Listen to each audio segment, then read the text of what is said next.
টি-20 বিশ্বকাপ থেকে বিদায় নিল অস্ট্রেলিয়া। 2026 টি-20 বিশ্বকাপে সুপার 8-এ পৌঁছাতে পারবে না অস্ট্রেলিয়া। অস্ট্রেলিয়া আজকে জিম্বাবুয়ের কাছে 23 রানে হেরেছে। তার মানে কি অস্ট্রেলিয়া আর সুপার 8-এ পৌঁছাতে পারবেন না? দেখেন, আজকের ম্যাচের রেজাল্ট অনেক কিছু নির্ভর করে জিম্বাবুয়ের জন্য। অস্ট্রেলিয়া এমন একটা দল, তারা এমন জায়গা থেকে কামব্যাক করবে কেউ কল্পনাই করতে পারে না। অস্ট্রেলিয়া প্রত্যেকবার বিশ্বকাপে এমন এমন জায়গা থেকে কামব্যাক করে এবং ফাইনাল খেলে চ্যাম্পিয়ন পর্যন্ত হয়ে যায়। তো বিষয় হলো যে এখন যে সমীকরণ সেটা কিন্তু অস্ট্রেলিয়াকে মেলাতে হবে। বাকি দুটো ম্যাচ আছে অস্ট্রেলিয়ার, একটা ওমানের সঙ্গে এবং একটি শ্রীলঙ্কার সঙ্গে। এবং এই 16 ফেব্রুয়ারি শ্রীলঙ্কার সঙ্গে যে ম্যাচ, সেই ম্যাচ যদি অস্ট্রেলিয়া হারে তাহলে বিদায়, তাহলে কোনো চান্স নেই। জিম্বাবুয়ে এবং শ্রীলঙ্কা বিশ্বকাপের সুপার 8-এ কোয়ালিফাই করে যাবে, কিন্তু অস্ট্রেলিয়া তারা কি ছেড়ে দেবে? দুটো ম্যাচ কি তারা জিতবে না? তো অনেকেই বলছে আজকে জিম্বাবুয়ে অঘটন করেছে, 2026 বিশ্বকাপের প্রথম অঘটন। আমি বলবো না, কোনো অঘটন না। অস্ট্রেলিয়া এবং জিম্বাবুয়ে টি-20 রেকর্ড সমান সমান। জিম্বাবুয়ে এবং অস্ট্রেলিয়া দুজনেই, দুটি দলই 4টি টি-20 ম্যাচ খেলেছে, যার মধ্যে 2টি জিতেছে অস্ট্রেলিয়া, 2টি জিতেছে জিম্বাবুয়ে। এমনকি বিশ্বকাপে 2বার অস্ট্রেলিয়া সামনাসামনি হয়েছে জিম্বাবুয়ের, এবং 2টি ম্যাচই অস্ট্রেলিয়া জিম্বাবুয়ের কাছে হেরেছে। তাহলে কি করে আপনারা বলতে পারেন যে জিম্বাবুয়ে অঘটন ঘটিয়েছে? জিম্বাবুয়ে যত শক্তিশালী দল অস্ট্রেলিয়ার কাছে, বিশ্বকাপে না টি-20-তে।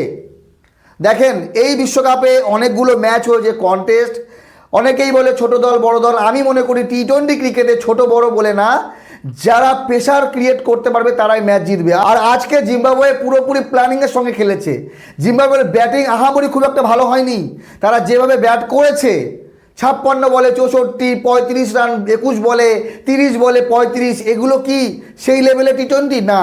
প্ল্যানিং করে তাদের টার্গেট ছিল যে করেই হোক 150+ স্কোরে যাব এবং 169 করে 2 উইকেট হারিয়ে।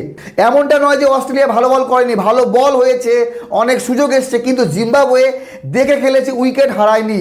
তারা প্রেসারে পড়েনি, তাদের টার্গেট ছিল ভাই 160-70 করবো, তারা করেছে। কিন্তু অস্ট্রেলিয়া চিন্তা করেন তাদের ব্যাটিং লাইন আপ।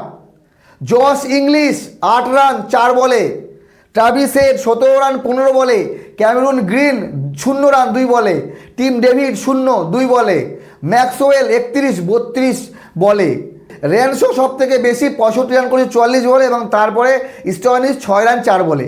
তো এই Josh English, Travis head, Cameroon green, Tim David, Stoinis, ম্যাক্সওয়েলের মতো প্লেয়ার, তাদের কাছে এই 169 রান বা 170 রান কোনো ব্যাপার? কিন্তু না, দুর্দান্ত বোলিং করেছে মুজারাবানি। 4 ওভার বল করে মাত্র 17 রান দিয়ে 4 উইকেট। আর তার সঙ্গে ব্র্যাড ইভেন্স করেছে দুর্দান্ত বল, 3 ওভার 3 বলে মাত্র 23 রান দিয়ে 3 উইকেট। বিষয় হলো জিম্বাবুয়ে যেভাবে অস্ট্রেলিয়াকে আজকে হারিয়েছে, এরপরে বলাই যায় যে অস্ট্রেলিয়া বিশ্বকাপ থেকে বিদায়। কারণ জিম্বাবুয়ের আগামী 2টি ম্যাচ আছে, একটি শ্রীলঙ্কা এবং একটি আয়ারল্যান্ড। 2টি ম্যাচের মধ্যে একটি মনে করেন জিম্বাবুয়ে জিতবে, আয়ারল্যান্ডকে হারাক বা শ্রীলঙ্কাকে হারাক, বা 2টি ম্যাচ যদি জিতে যায় তাহলে শ্রীলঙ্কা এবং অস্ট্রেলিয়ার ভেতরে যে কোনো একটি দল যাবে সুপার 8-এ জিম্বাবুয়ের সঙ্গে। অনেক কিছু হতে পারে, শ্রীলঙ্কা বাদ পড়তে পারে। এখন পয়েন্ট টেবিলের সবার উপরে শ্রীলঙ্কা। শ্রীলঙ্কার 2টি ম্যাচ আছে, একটি আছে জিম্বাবুয়ে এবং একটি অস্ট্রেলিয়ার সঙ্গে। তো দেখেন, টি-20 বিশ্বকাপে প্রথম ম্যাচে আমরা দেখলাম নেদারল্যান্ডস অলমোস্ট পাকিস্তানকে হারিয়ে দিয়েছিল, কিন্তু শেষে ফাহিম আশরাফের দুর্দান্ত ব্যাটিং, কামব্যাক করে যায়। তারপরে নেপাল ইংল্যান্ডকে হারিয়ে দিয়েছিল মাত্র 4 রানে।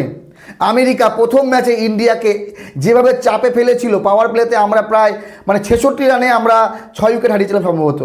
তো সেই রকম জায়গা থেকে আমরা কামব্যাক করেছিলাম, সূর্যকুমার যাদব দুর্দান্ত ব্যাটিং করে আমরা ম্যাচ জিতে যাই। ইতালি যেমন নেপালকে আবার একতরফা হারালো। ছোট দলগুলো যেভাবে পারফরমেন্স করছে, আর আফগানিস্তান যেভাবে দক্ষিণ আফ্রিকার সঙ্গে খেললো, আফগানিস্তানের জেতা ম্যাচ প্রথম সুপার ওভার, দ্বিতীয় সুপার ওভারে গিয়ে হারে।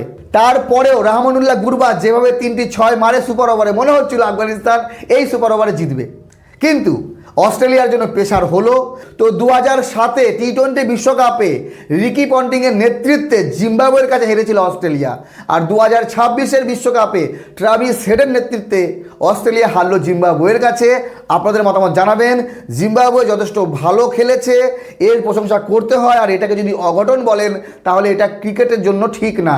অস্ট্রেলিয়া ভালো ক্রিকেট খেলেনি আজকে, জিম্বাবুয়ে ভালো ক্রিকেট খেলেছে। তো ভালোর সম্মান করতে হয়, আর সম্মান না করলে এইভাবে ম্যাচ হারতে হয়। ভালো থাকবেন সবাই, ধন্যবাদ।